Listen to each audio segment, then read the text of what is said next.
14-year-old who's mad at the 15-year-old because mom's not buying equal amounts of gifts. And at that point, Abrielle was in the driveway and she was carrying her 10-month-old baby in a carrier in her hand. You know, her brother killed her. This is the story of Abrielle Baldwin, a loving 23-year-old mother of two who tragically lost her life on Christmas Eve.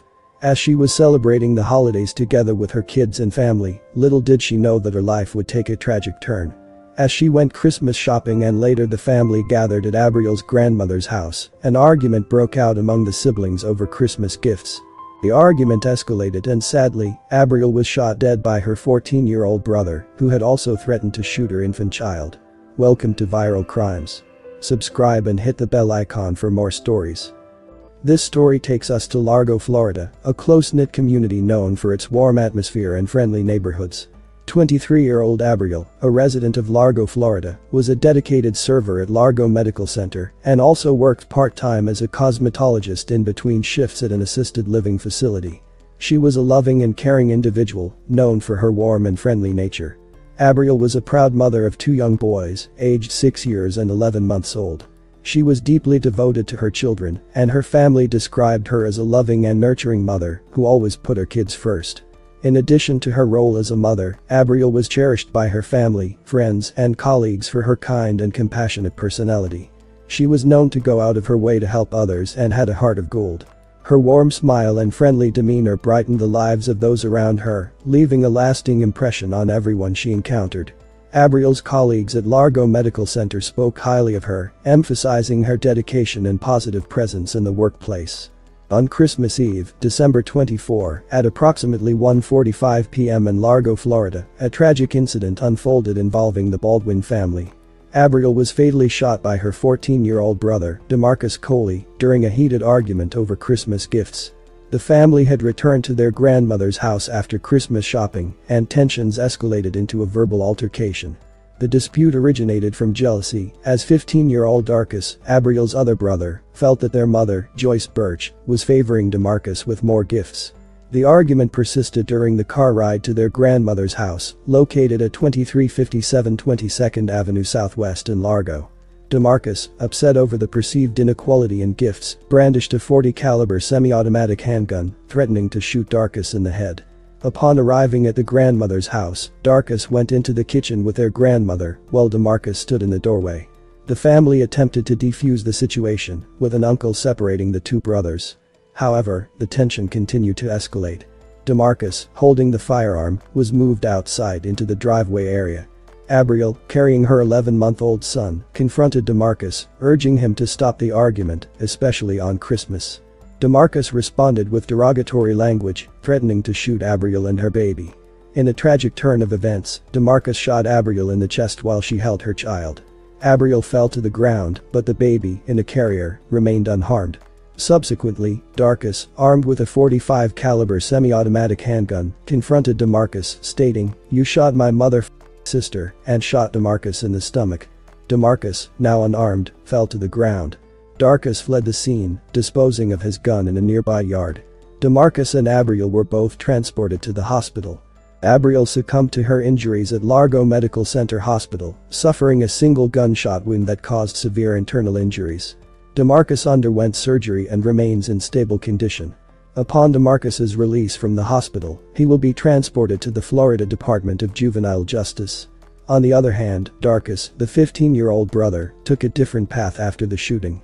He sought refuge at a relative's house, attempting to make contact with his mother. However, law enforcement swiftly located and apprehended him.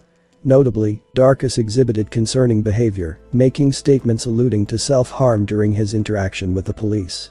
In light of Darcus's mental state, authorities took the precautionary step of transferring him to a mental health facility. This decision reflects an awareness of the potential psychological impact of the tragic sequence of events on the 15-year-old, underlining the gravity of the situation. Subsequently, Darcus is slated to be moved to the Pinellas Juvenile Assessment Center, indicating a transitional phase in the legal process. Both brothers face serious charges. DeMarcus, the 14-year-old, has been charged with first-degree murder, child abuse, and being a delinquent in possession of a firearm. Darcus, the 15-year-old, faces charges of attempted first-degree murder and tampering with physical evidence. The incident, recorded by a neighbor's outdoor cameras, revealed an 8-second gap between DeMarcus shooting Abrielle and Darcus shooting DeMarcus. The .40 caliber handgun used by DeMarcus was recovered at the scene, but the .45 caliber handgun used by Darcus has not been found. The family's history indicates a troubling pattern of criminal behavior, with both brothers having prior arrests, including car burglaries and other offenses. DeMarcus and Darcus, who reside on Westminster Avenue in Oldsmar, were taken into custody for their involvement in a series of car burglaries that occurred in May 2023. Remarkably, DeMarcus, at the tender age of 14, has a history of encounters with law enforcement dating back to when he was just 12 years old. To put it into perspective, this means that at the age of 12, he faced charges related to being a minor in possession of a gun, grand theft auto burglaries, loitering and prowling, disorderly conduct, battery on a school employee, and battery on a law enforcement officer. It's quite unsettling to think about the extent of his involvement in such activities at such a young age. Similarly, Darcus was also apprehended in May for his role in committing multiple auto burglaries. As the legal proceedings unfold, the family is left to navigate the aftermath of this unimaginable tragedy. The complexity of emotions, the devastating loss, and the enduring impact on witnesses, especially family members, underscore the profound and irreversible consequences of a familial dispute turned deadly. This sad incident showed the community the dangers of young people having guns. It's a reminder of the importance of finding peaceful solutions to problems and keeping deadly weapons away from those who aren't ready to handle them responsibly. On December 27, 2023, the somber vigil held in Largo. Family, friends, and neighbors gathered under the moonlit sky to remember and mourn 23-year-old Abrielle Baldwin. The atmosphere was heavy with grief as candles were quietly lit next to poignant photos of Abrielle and her two young boys. The scene, just steps away from where the tragic incident occurred, became a place for solace and remembrance. Ariana Birch, Abrielle's sister, expressed a profound void left by her sister's untimely departure, stating, "I really miss her. I don't know how I'm going to live." The pain echoed in her voice as she grappled with the loss of not only her sister, but also her two brothers, who are now entangled in the aftermath of the shocking events. The gathering aimed to provide support during this difficult time, emphasizing the importance of taking things one day at a time. The emotional toll on the family was palpable, with a few sobs punctuating the silent sorrow that enveloped those present. Yvonne Baldwin, Abrielle's cousin and a minister, addressed the community's collective pain, reflecting on the incident and urging thoughtful consideration before actions. He recalled moments from Abrielle's childhood, affectionately referring to her as Little Lizard. Yvonne Baldwin emphasized the need for unity and love in the face of such a heartbreaking loss. Despite the irreplaceable loss suffered by the family, the vigil served as a poignant reminder that they are not alone in their grief. Approximately 70 people attended, standing together to show love and solidarity. In response to the overwhelming challenges ahead, the family initiated a GoFundMe page to help cover the expenses associated with raising Abrielle Baldwin's two sons, underscoring the enduring impact of this devastating event on the lives of those left behind. The tragedy that befell Abrielle Baldwin is a heartbreaking and senseless event that should never have occurred.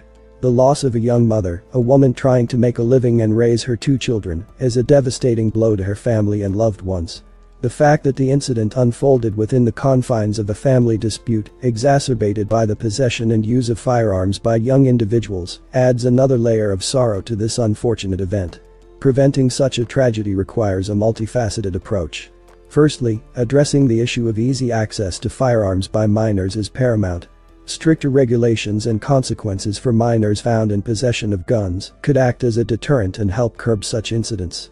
Additionally, community and family support systems should be in place to identify and address underlying issues within households, providing resources and counseling to diffuse conflicts before they escalate. The impact of Abrielle's untimely death on her family and loved ones cannot be overstated. The void left by her absence, especially for her two young children, is immeasurable. Emotional support, counseling, and community outreach programs should be readily available to help them cope with the grief and trauma resulting from this tragic event. In reflecting on this heartbreaking incident, it becomes evident that more needs to be done to protect individuals like Abrielle from falling victim to familial disputes that escalate to violence. The community must come together to advocate for changes in legislation, increased mental health resources, and better outreach programs to ensure that such preventable tragedies do not recur. What happened to Abrielle Baldwin should have never happened. I'm sure she didn't think that breaking up an argument between her brothers about Christmas gifts would result in her death and take her away from her children. My condolences to her friends and family. May you continue to heal and one day find peace. Thanks for watching and I will see you in the next video.